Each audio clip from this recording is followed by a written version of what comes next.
So that's what was up with Google. Oh, hello, and good morning, Magic. Today is Wednesday, April 15th, 2020, and we're in for a bit of story time today with Emily Teng.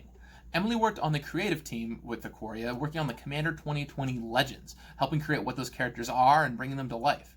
So I figured let's sit down with her and ask her what these characters do and their story. First, Emily, though, go ahead and introduce yourself.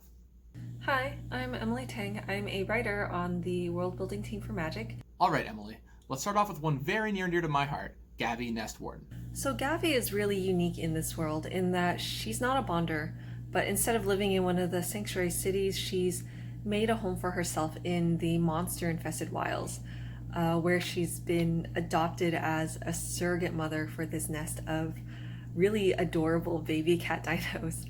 And the way that happened was the mother cat dino had gone looking for prey right before her eggs hatched and ended up being killed by a hunter.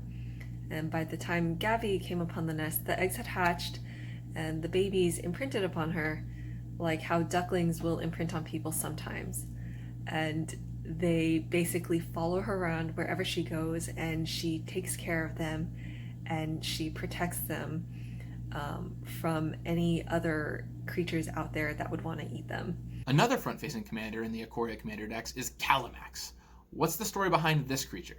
So Calamax is this lightning stegosaurus that creates these, it can generate these huge violent storms whenever it gets annoyed or upset or, really happy.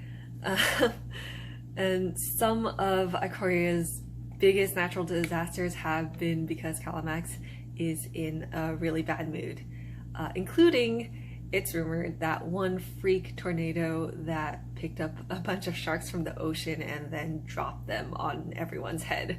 All right, let's talk about a flying snake. I think Cyrus is particularly fun. It's basically Skysail's worst nightmare, because not only is it a flying creature, which the flying city has the most trouble protecting against, it also likes to bring a lot of friends with it to join in the fun. And it really likes how the humans of Skysail taste, so it will sometimes follow the city around for days on end because, can just swoop in and have a little snack whenever it wants. So let's talk about the partner commanders. I asked the community what some of their favorites were, and there were two pairs that people really wanted to hear about.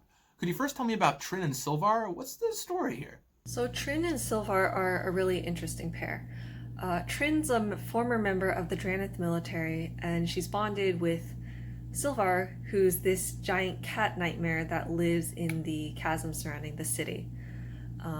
Unlike many bonders, they don't really live together that much, or actually spend that much time together. Trin still lives mostly within Dranith's walls, but they both, it's an arrangement that suits them both, because she's really devoted to the city and she really believes in it and wants to make sure it stands for the rest of time. And she's decided the best way she can ensure its continued survival is to make sure it's as strong as possible, which means weeding out the weak. So she'll convince people to go explore outside the city with her and then take them to Silver, who takes care of the rest.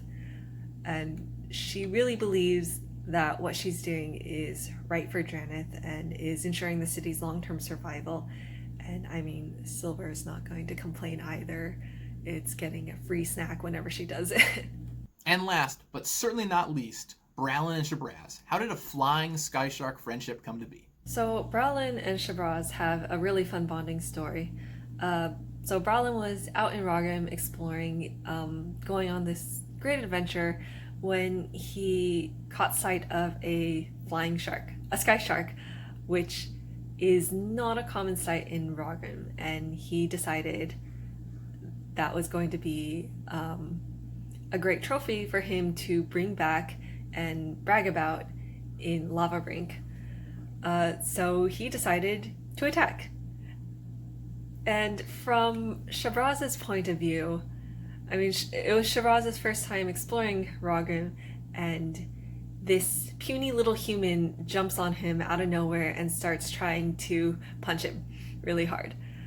So they ended up fighting each other for a while, and really going at it. And then by the end of it all, they were best friends, as you do.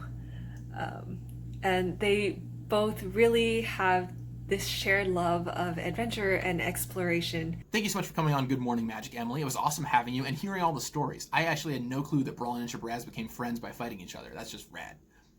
I'll be back tomorrow with another episode. In the meantime, good luck, have fun, and may you turn your worst battles into a solid friendship. You got this.